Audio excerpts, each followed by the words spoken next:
Olá, amigos da Nova TV Auto Tietê, do podcast 2 em 1. Hoje nós vamos continuar com um tema muito interessante que deu muito o que falar. Nós estamos aqui com a médica veterinária Helenita Siscon. Mas eu vou deixar uma questão provocativa antes da nossa vinheta. Qual é o papel do prontuário médico na medicina veterinária? A Helenita Siscon vai responder aqui depois da vinheta.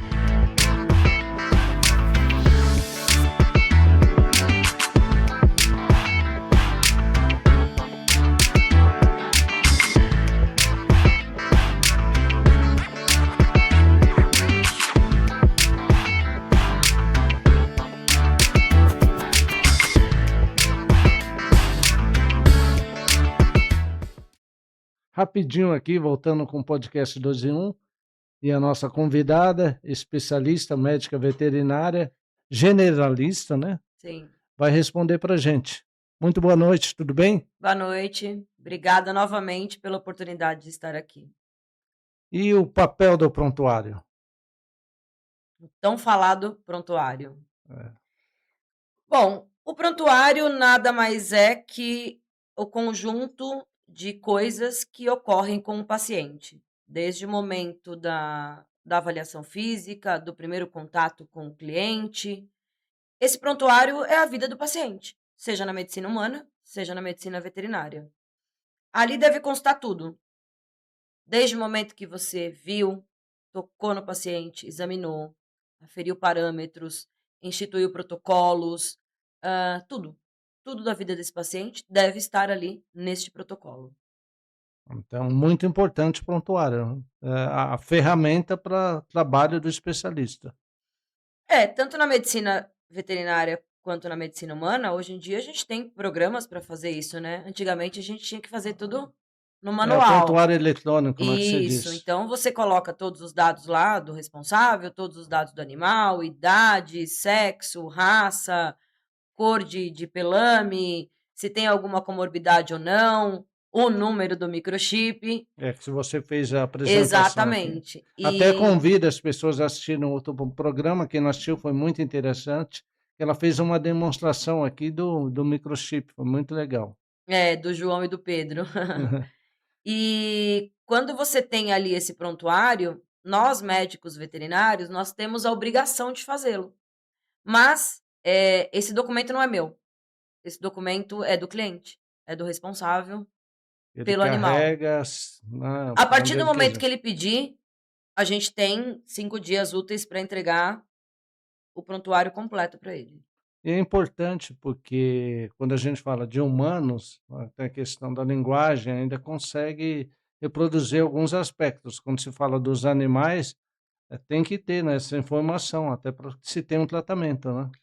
Porque assim, você imagina que você atende diversos pacientes no dia. Chega no final do dia, se isso tudo não tiver lá muito bem documentado, talvez você possa fazer alguma Cometer confusão. algum erro, né? E erros na medicina não podem acontecer.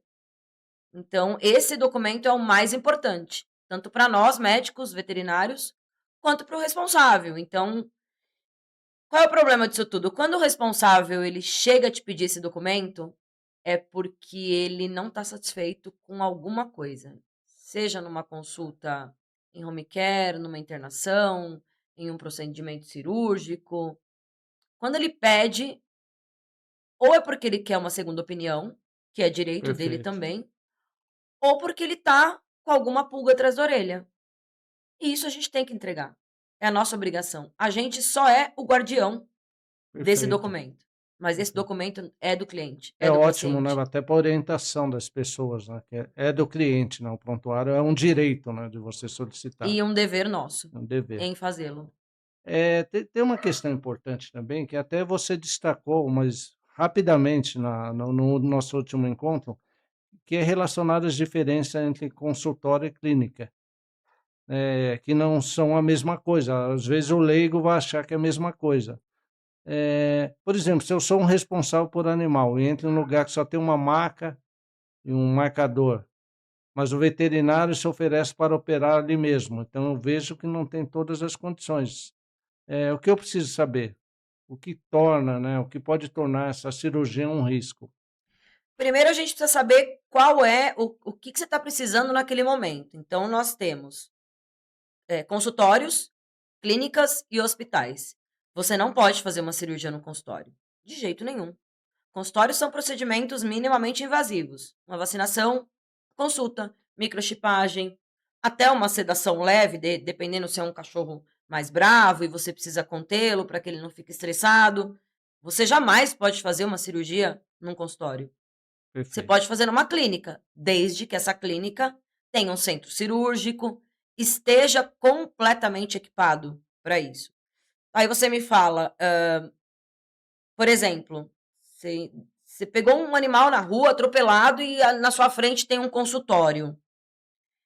Eu vou atender, eu vou ter que fazer tudo aquilo que estiver ao meu alcance naquele consultório, com a minha expertise, mas se ele tiver, por exemplo, uma hemorragia, eu tenho que saber o que fazer. Por exemplo, meu papel hoje seria ligar imediatamente para uma ambulância, uma UTI, para que esse animal fosse transferido imediatamente para um local que tivesse muito mais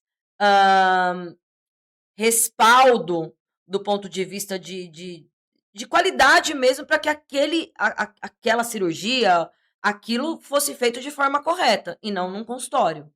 Agora, você vai para uma cirurgia eletiva. Então, eu acabei de fazer uma consulta lá, enfim, e daí eu vi que esse paciente está com muito problema de cálculo dentário.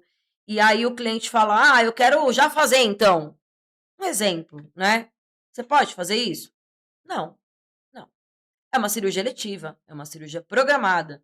Então, quando você vai num consultório, você tem que saber que são procedimentos minimamente invasivos.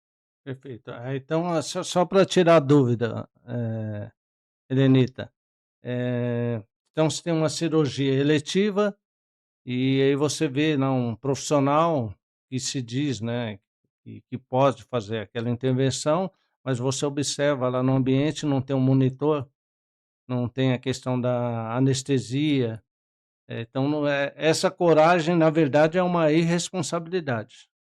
Sem sombra de dúvidas. Quando a gente fala de uma cirurgia eletiva, é uma cirurgia programada.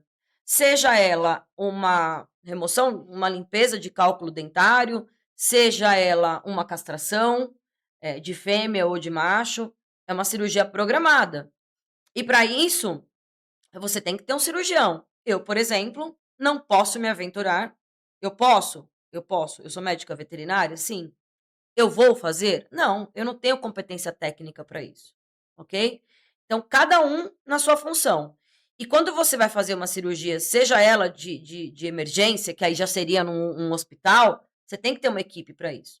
O médico anestesista lá de plantão, o cirurgião, ou você normalmente faz uma ligação para um cirurgião para que ele vá. Então, cada um na sua função. E sim, um centro cirúrgico tem que ser equipado. O anestesista, normalmente, quando esse local não tem, ele leva o monitor multiparâmetros, leva as drogas dele, ele faz tudo para ficar somente na parte anestésica. Porque o cirurgião está ali operando, ele está paramentado, ele não pode fazer as duas coisas ao mesmo Tá, tempo. tem muita complexidade. Agora Exatamente igual na medicina humana. perfeito. Não, e é até importante, porque muitas vezes as pessoas podem ter a tendência a achar que, aquele veterinário que está fazendo a operação, uma pessoa mais humilde, ele está sendo bonzinho, mas na verdade ele está quase condenando o animal, porque não tem os meios necessários se ocorrer alguma questão, né, fora do controle. Eu vou fazer então, eu vou te dar um exemplo de um paciente que eu atendi uma vez.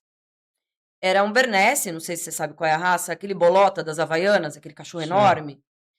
E aí ela veio para uma consulta, ele já tinha passado com um colega, e ele estava com uma formação, um tumor na gengiva, e ele era um cachorro razoavelmente jovem, ele tinha uma média de 5 anos. E era um tumor que estava cobrindo o dente canino. E nesse momento da consulta, eu expliquei para ela o que a gente teria que fazer, né?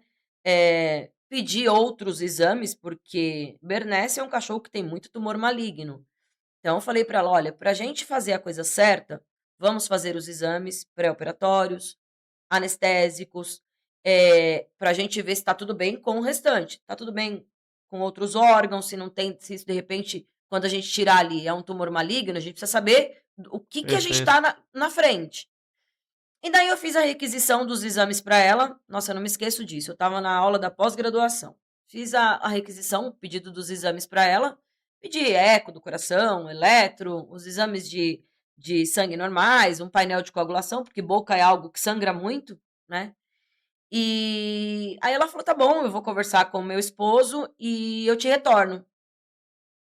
E aí ela não me retornou mais, né? Passou um tempo. Eu estava na aula da pós e ela me mandou uma mensagem, falou: doutora Helenita, eu preciso falar com você. Eu não vou falar o nome do cachorro, em respeito Perfeito. a ela, e eu preciso falar com você. E eu falei: mas aconteceu alguma coisa? Ela falou: sim, ele partiu. Aí eu saí da aula, porque ela estava digitando uma mensagem, eu saí da aula e fui falar com ela.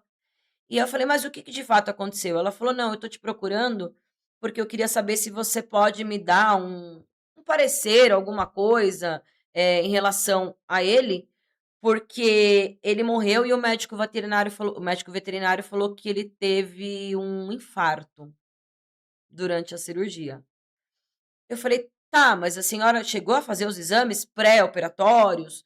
Ele falou que não precisava porque era uma cirurgia super simples. E o pior, ele mandou cremar o cachorro como uma forma de ser carinhoso com a responsável. E aí eu falei: eu não tenho documento para dar para a senhora. O documento que eu dei foi o pedido dos exames, caso a senhora fosse optar em fazer conosco. Você tinha feito a solicitação. Sim, porque se ela fosse fazer o procedimento com a Perfeito. nossa equipe, a gente tem odonto, então isso seria o anestesista. Você tem um time para fazer tudo isso. Mas aí, por algum motivo, esse outro colega falou que não precisava de exames pré-operatórios, que o cachorro era jovem. Bom, eu não sei o que levou o cachorro a morrer com uma parada cardiorrespiratória, que ele acabou falando que era um infarto, né? E aí a cliente estava muito acabada, porque o cachorro era o filho dela. Estava se sentindo culpada também, né, Ela provavelmente. não chegou a me falar isso, ela Não? não chegou. Mas quando ela veio me pedir esse documento, eu falei: tá, mas que documento que a senhora quer? O que a senhora está precisando? Porque eu já te dei o que era preciso caso eu fosse fazer a cirurgia com a gente, enfim. Ela falou: ah, então, é que a gente está meio receoso. Eu falei: então, mas o que a senhora pode fazer? Faz uma necrópsia no corpinho. Isso tinha acontecido um dia antes.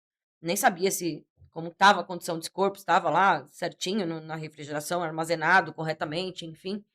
E ela falou assim: então, ele ficou muito chateado com tudo e ele acabou dando pra gente de presente as cinzas. Eu falei: pô, como é que você some com a arma do crime? Então, isso foi uma situação que me chocou muito. Me chocou muito isso, porque além de o responsável ser leigo, ela tinha ido nele, ela veio pedir uma segunda opinião para mim, mas quando ela viu o questionamento dos exames e dos valores, ela optou por fazer o mais barato. Só que isso É uma decisão dela, né. foi uma decisão dela. E ali eu não tinha mais o que fazer por ela. A única coisa que eu falei é: o que eu pedi para a senhora foi isso. E o que ela podia exigir desse colega? Nada. O corpo do bicho não existia É, mais também.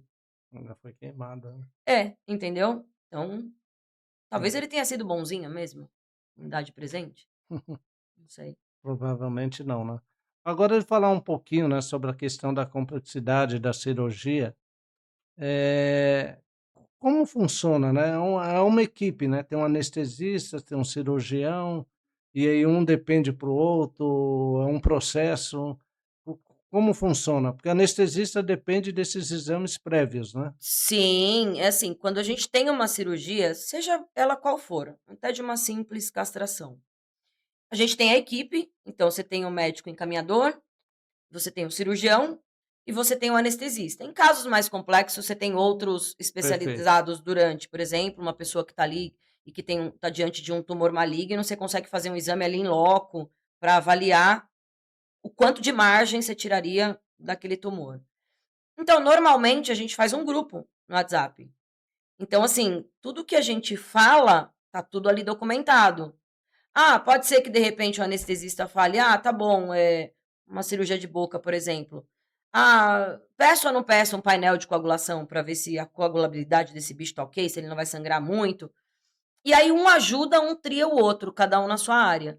Mas no momento da cirurgia é cada um na sua função. O anestesista está ali única e exclusivamente para avaliar o paciente, a parte hemodinâmica, para ver se esse bicho vai ficar bem durante o procedimento anestésico. E o cirurgião não pode estar preocupado com essa parte de Perfeito. pressão, de monitorização, ele tem que ficar focado naquilo que ele está fazendo. Isso é uma equipe. Não existe um cirurgião operar e anestesiar ao mesmo tempo, até porque o cirurgião tem que estar paramentado. Ele não pode estar ali contaminando as É mãos, verdade. fazendo uma anestesia e isso não existe mais. A gente não pode aceitar mais isso. E esses exames são essenciais para as dosagens, né, de anestesia também. Você tem que ver você tem que avaliar a idade do animal, qual é a doença que ele tem, o porquê que ele está precisando daquela cirurgia. Então, por exemplo, isso é denominado em asa. Então, o paciente asa 1 é um paciente jovem que está fazendo uma cirurgia de castração. Você tem o 2, que ele já tem uma alteração cardiológica, nada importante. Você tem o 3, que já é alguma coisa séria e ele tem um problema renal. Então, você precisa Então, saber qual é o tipo de anestesia que você vai usar para aquele paciente. e são esses exames que São evidenciam. todos os exames, a gente tem que saber. A gente não pode entrar no escuro. A gente só entra no escuro em uma situação. Em uma única situação. Em uma situação de emergência. Você tá ali. Se você não fizer aquilo, o bicho vai morrer. Ah, eu vou fazer, eu vou ligar, eu preciso de um eco. Não tem como. O bicho tá sangrando. Daí você não tem Um como. acidente, né, por exemplo. Exatamente. Você não tem como. Você tá ali numa situação de emergência. Você não tem como. Essa é a única situação. Qualquer outra, você tem que fazer as coisas de acordo com o rito. É interessante essa colocação, até para que as pessoas, consigam identificar que é bem parecido com o próprio, né, na normalidade das pessoas. Eh, e aí você coloca essa questão desses exames que vão compor o prontuário, que vai ter o registro dessas informações. Daí a Sim, importância daquela questão logo de início, que permeou todo o programa, né, a questão do prontuário como elemento que vai salvar vidas, né. exatamente. Até porque, vou te dar um exemplo. Vamos supor que chegou um exame ali, e aí, em algum momento, alguém se perdeu e não viu lá que o paciente estava com um distúrbio de coagulação que ele poderia sangrar. Ele não percebeu aquilo. Aquilo está lá no prontuário. Aí esse bicho sangrou. Sangrou e ele foi a óbito. Está lá no prontuário. O cliente vai falar: mas vem cá, você sabia desse risco? Era uma cirurgia eletiva. Por que a gente não tratou isso antes para poder fazer a cirurgia, já que não era uma cirurgia de emergência? Entendeu? Então, tudo isso faz parte desse prontuário. Todo esse documento, desde o momento que você olha o paciente, isso tem que estar lá documentado. A Perfeito. fala do cliente, porque às vezes tem coisas ali que ele esquece de falar. Então você tem que fazer. Eu, por exemplo, a minha ficha de anamnese tem 18 páginas. E eu sei que Você questiona bastante, eu, né. eu questiono tudo. Só que o que normalmente eu faço? Eu mando essa ficha de anamnese para o responsável responder via e-mail, via chat, via WhatsApp. E eu já falo: olha, são 18 páginas. E aí, às vezes, as pessoas desistem, eu vou ser bem sincero. Eu já perdi muito cliente que não quis fazer anamnese para me entregar. E aí eu prefiro não ir. Mas assim, a grande maioria, porque ali na casa dela, quando ela tá preenchendo, ela lembra de detalhes, porque ela tá ali olhando para o animal, ela tá vendo a rotina, ela tá vendo como ele tá andando. Então, por exemplo, eu pergunto: "Ah, ele faz festa quando você chega em casa? Ele fica de pé?". O que que eu tô querendo dizer ali naquela pergunta? Saber se ele não tem dor, se ele consegue pular. Então eu Tá consigo certo. extrair muitas Você está informações. induzindo a o tipo de Exatamente. informação, E são perfeito. coisas que ele vai escrever com as palavras dele. E aí o que que eu faço? Ele escreveu isso, eu peço para ele assinar, e aí eu transporto, de acordo com aquilo que eu vou fazer, todas as minhas perguntas, eu pego esse combo e transporto para o meu sistema. As palavras dele e as minhas. Então eu tenho isso ali junto. muito bem compactado, o que ele falou e o que eu fiz. Isso é um prontuário decente. Agora, numa outra situação interessante, né, que você está colocando muitas informações que são orientativas para o bom profissional, um bom veterinário.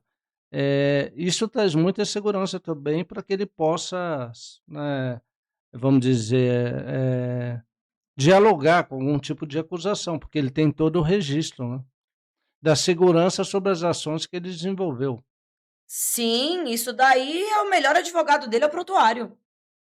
É o melhor advogado, porque, é claro, considerando uma cirurgia de alto risco, por exemplo, uma cirurgia de um tumor no fígado, você tem lá, aí a gente tem que fazer separar a bolsa para transfusão, é uma cirurgia de alta complexidade. O paciente pode morrer? Pode, Pode. claro que ele pode. Mas ali tem que estar tudo muito bem escrito, passo a passo, do que ocasionou a morte dele, né. Então, o médico veterinário, se ele fez tudo certo, e ele escreveu, ele relatou junto com o anestesista, aquilo ali é o melhor advogado dele, porque ele fez tudo ali em loco, durante o procedimento depois, né, claro, ali do procedimento, o anestesista ainda vai fazendo todas as anotações ali, porque ele tem que ficar avaliando parâmetros, mas o cirurgião tá ali fazendo tudo aquilo. Para você ter uma ideia, hoje em dia tem cirurgião que tá fazendo cirurgia com câmera, para se resguardar de futuros processos. Ele coloca Perfeito. uma câmera e eu acho isso sensacional, porque às vezes no centro cirúrgico não tem uma câmera. Ele coloca uma câmera dele mesmo. Dele mesmo, ele põe uma câmera na cabeça, sei lá, uma GoPro, a gente já tem as GoPro. body cam, enfim, para ele ter certeza, porque a gente sabe que também tem muito cliente maluco. O cara não faz nada a vida inteira do animal, nada, nunca, esse cachorro nunca foi no veterinário na vida. De repente ele se depara com uma situação em que o animal está com o abdômen mais dilatado, aí vai ver tem um tumor enorme no fígado. "Ah, mas aconteceu ontem, agora eu quero fazer tudo". O cachorro viveu 10 anos sem um veterinário olhar para a cara dele. Aí esse bicho vai entrar numa cirurgia, isso eu estou falando com tudo correto, né, e esse bicho morre. Tem gente que ainda assim quer processar o médico veterinário. Processar, todo mundo tem direito.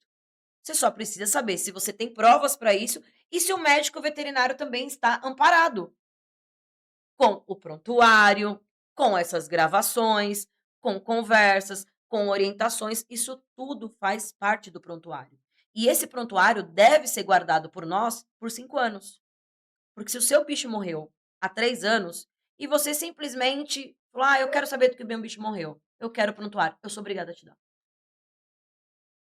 Isso é importante, que até vai a outra questão que nós preparamos, é o responsável, né, que está assistindo, o nosso público, se ele se sentir lesado, né, e ele tem algum interesse legal, ele quer judicializar. Imagina que ele está num consultório, numa clínica, ele pode pedir, né, é um direito dele, a culpa de tudo. É um direito e ele tem que pedir. Só naquele Inclusive momento da ali, às ficha do vezes, anestesista tudo. lá. Ali naquele momento, por ser, como eu te falei, não é algo, um cirurgião não vai estar lá escrevendo prontuário durante a cirurgia. Por isso que tem esse período de 5 dias úteis para que possa ser elaborado. Eu estou falando elaborado, eu não estou falando escondido coisas, eu estou Tá. falando o correto. E aí ele quer esse documento. O cliente, ele tem que saber, porque sabe o que acontece? A medicina veterinária, a gente sofre muito também, porque muita gente acha que a medicina veterinária, todos os veterinários, cometem charlatanismo. E não é assim que funciona. O contrário também é verdadeiro. Se algum cliente me acusar de alguma coisa, eu vou processar ele.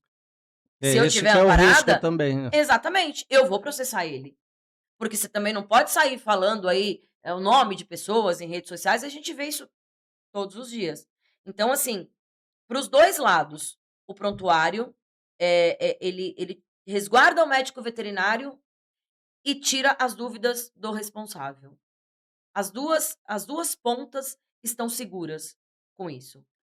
Eu observando na questão do prontuário aí pelas suas explicações, eu acho o profissional tem muitas vantagens em desenvolver esse prontuário, porque é isso que vai dar segurança para ele. Porque senão ele fica à mercê, por exemplo, de uma pessoa que nunca cuidou do animal.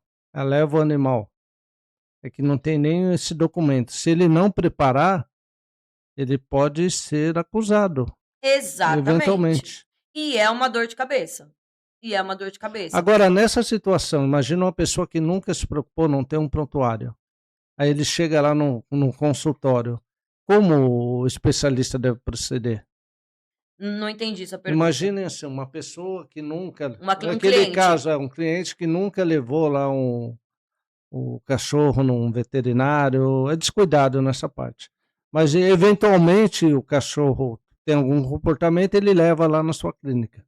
Aí você está recebendo ele pela primeira vez. Aham. Qual deve ser o procedimento do veterinário? Olha, depende. Hoje em dia nós temos a obrigação de denunciar maus tratos. A obrigação. E eu já denunciei. É. Já denunciei, já denunciei. O cliente ele entra quando ele entra lá, ele já entra olhando para você como você sendo o salvador daquela situação, ok? Então você vai lá, faz exame físico, examina, pede exame. Aí muitas vezes ele fala: não vou fazer exame não porque é caro. Um exemplo. Eu estou lidando numa consulta ali de rotina para tentar entender o que está acontecendo, por que esse bicho está vomitando, ou ele está com dor, ou ele está com diarreia. Eu não tenho bola de cristal.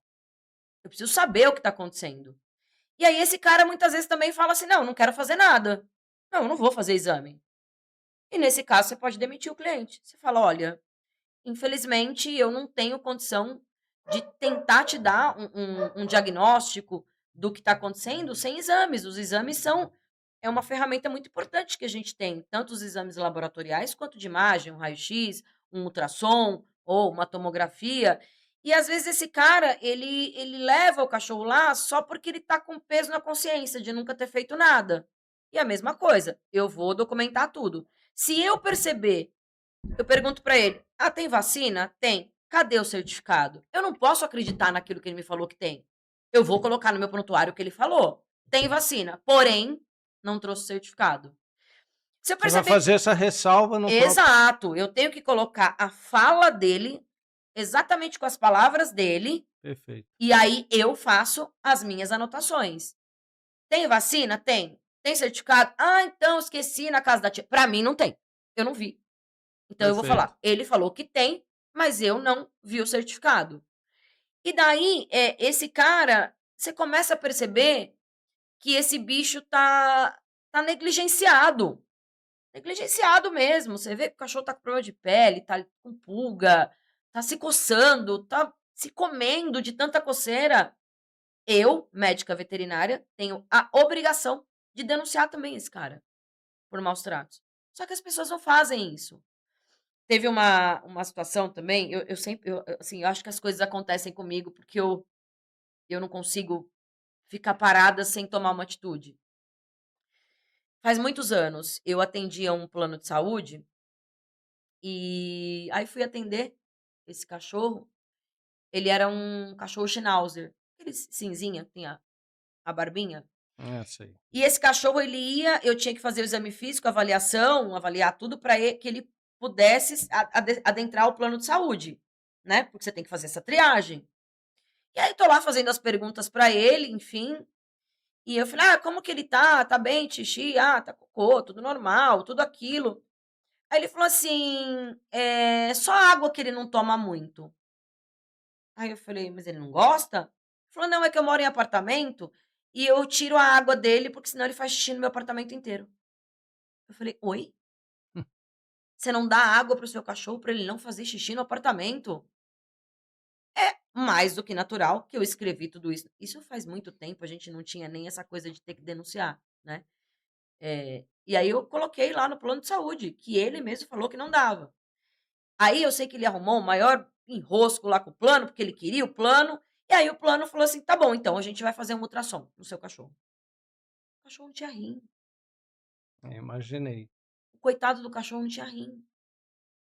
Então você percebe que às vezes as pessoas elas falam: "Ah, eu sou muito boazinha, eu cuido muito bem", até a página 3, até quando começa a ter gastos. E aí entra que o veterinário é charlatão. Mas a gente paga nossas contas também, eu não sou São Francisco de Assis. Aquilo que eu posso fazer, se eu tiver que ajudar um animal, eu vou ajudar ele por completo, assim como eu já peguei alguns adotados. Agora, eu não posso assumir, todo paciente que aparecer na minha frente, porque o responsável fala que ele: "Ah, nunca teve nada, agora tá doente. Ah, mas você vai ter que fazer a cirurgia sem fazer exame". Não, eu não tenho que nada, não vou fazer. Não vou fazer, porque esse mesmo responsável de hoje, que falou para você que não tem o dinheiro para fazer o exame, é o mesmo que vai procurar o melhor advogado amanhã para te colocar um processo. Então, não tem que fazer, salvo em situações de emergência, risco iminente de morte. Daí, você tem que ir para o tudo ou nada. E aí você vai ver depois, É, nessa situação. senão você perde, né, o paciente, não tem É, porque jeito. assim, você tá numa situação ali, o bicho tá sangrando na tua frente, foi um atropelamento, o paciente tá mal, tá hipotenso, tá entrando em choque.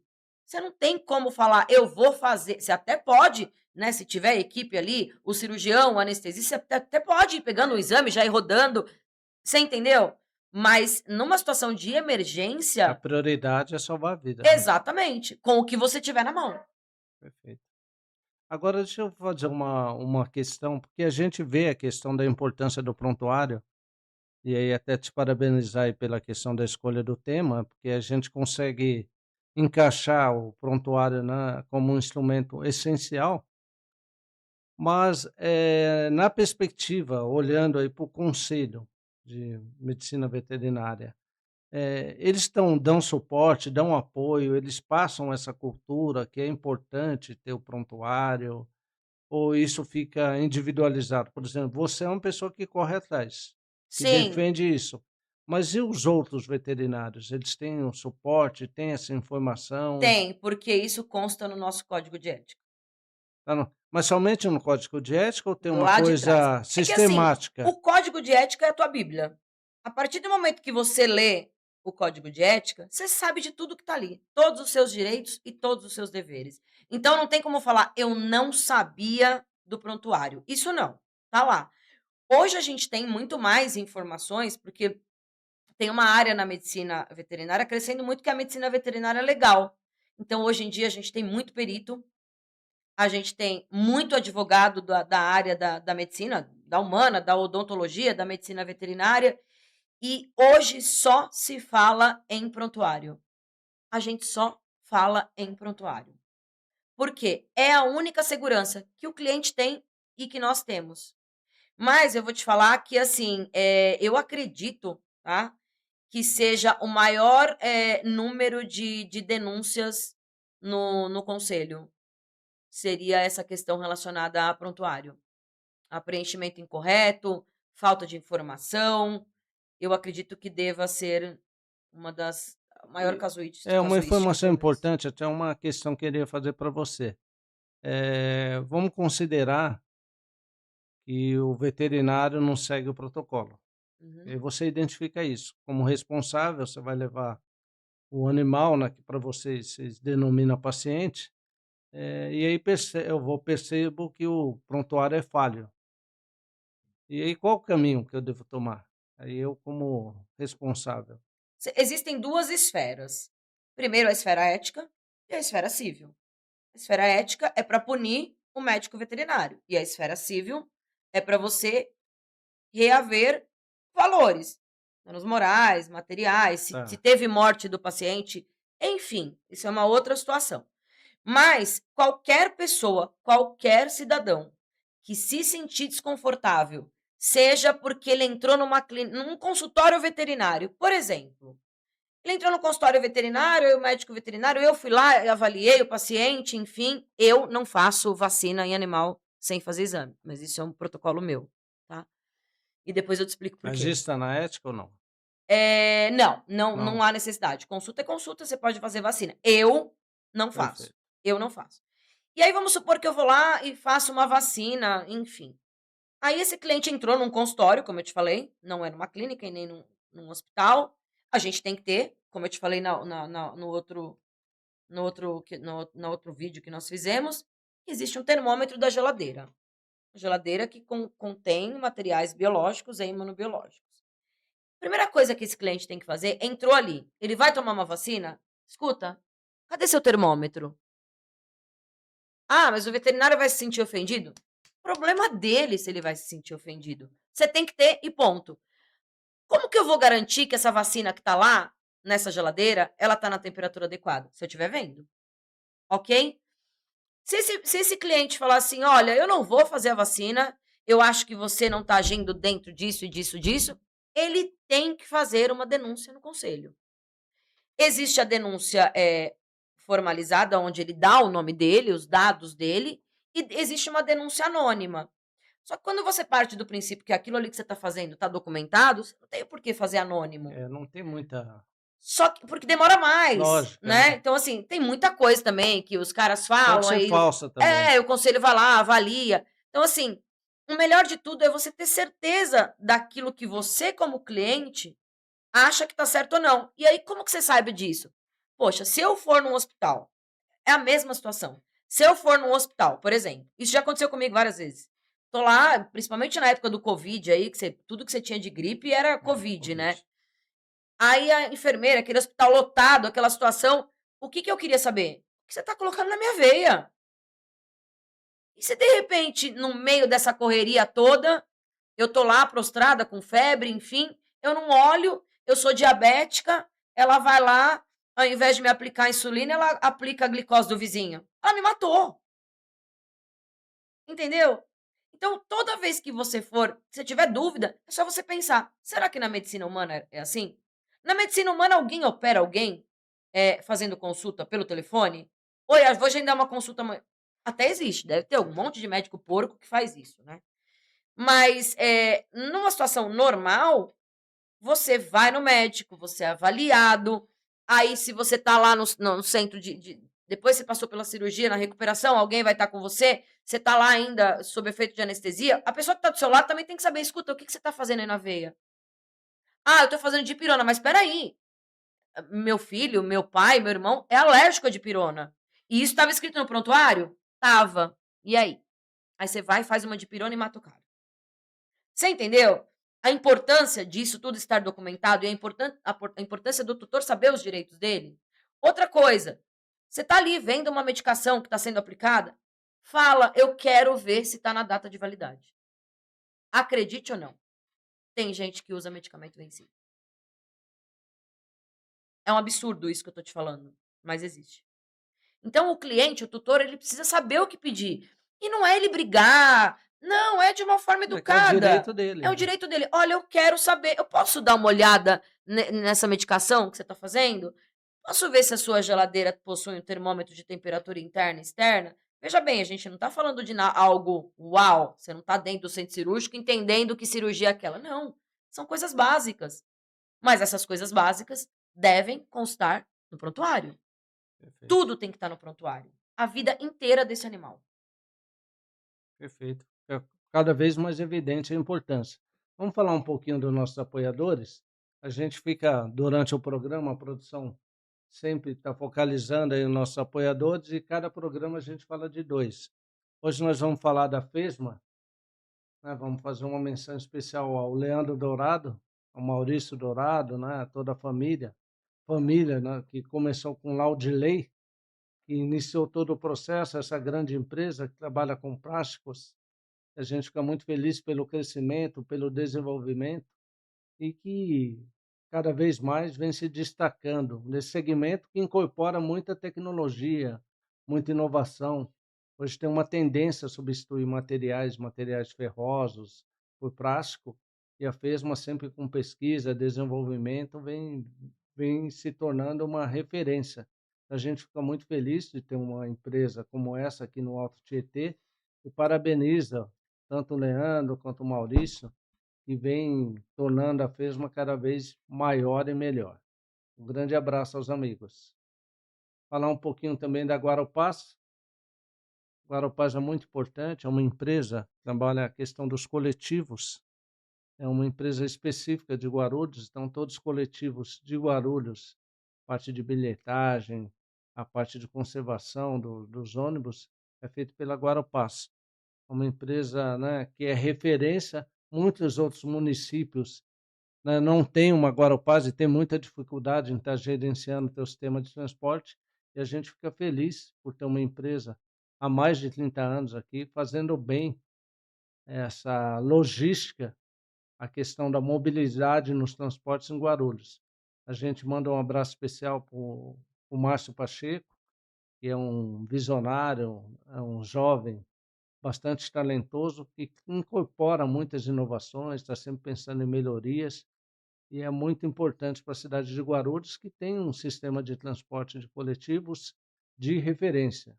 Então, mesmo tendo condições, a gente tem uma topografia bastante irregular, mas agora o Passo consegue superar esses desafios e trazer um transporte de qualidade para as pessoas.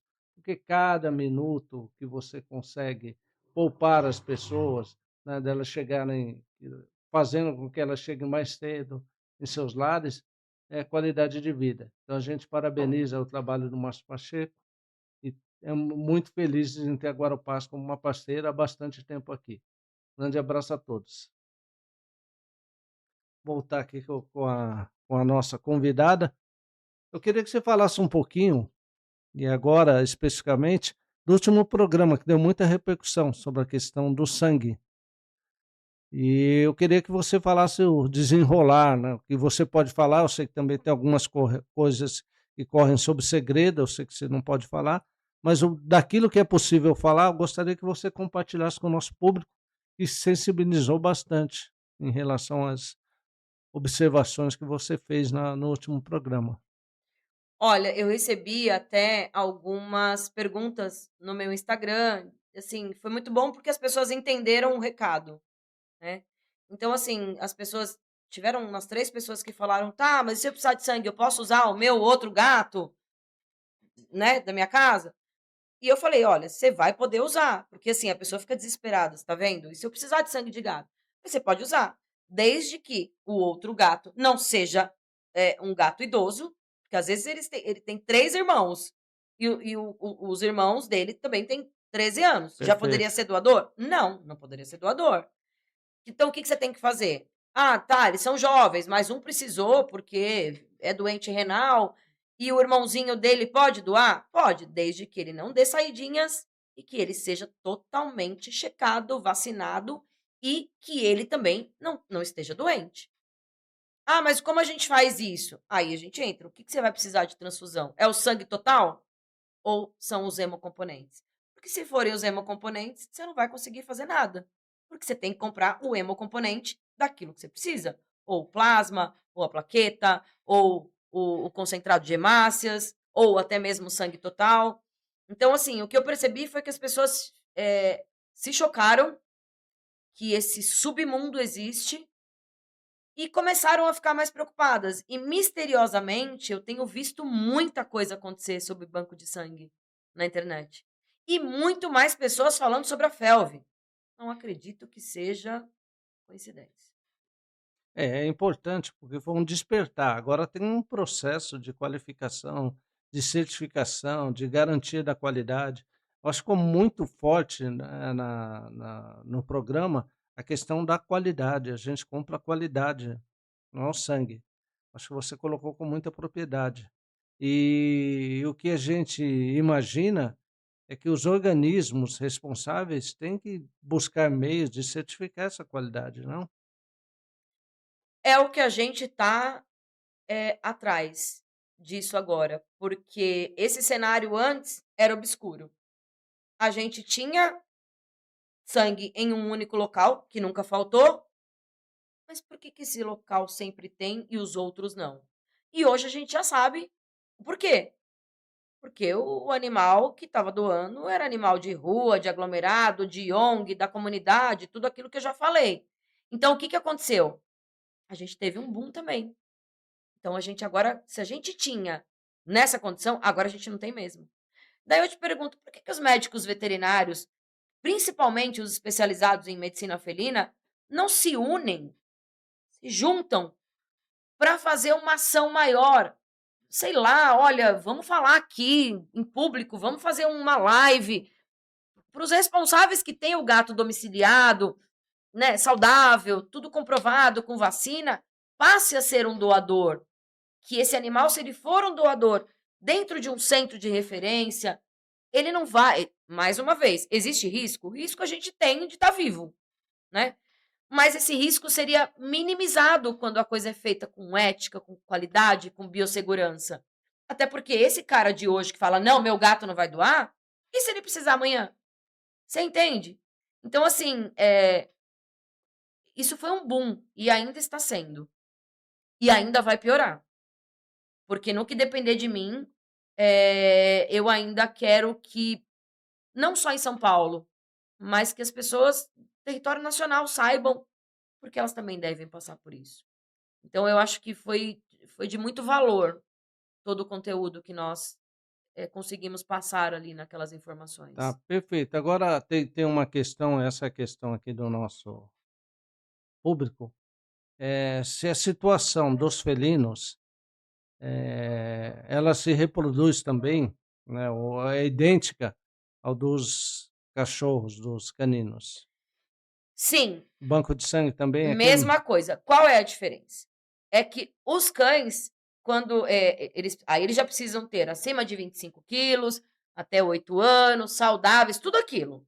Testados para outras doenças, que não são as mesmas dos felinos, né? Porque eles também têm leishmaniose, girofilariose, que é o verme do coração. Ele precisa também estar saudável. Só que a gente tem muito mais cães doadores, porque o cão não precisa ser sedado. Entendeu? Se você pega um cachorro de 25 quilos bonzinho, alguém fica ali fazendo um carinho, um afago nele, coloca lá a punção na jugular e tá tudo bem. Então a gente tem as mesmas situações.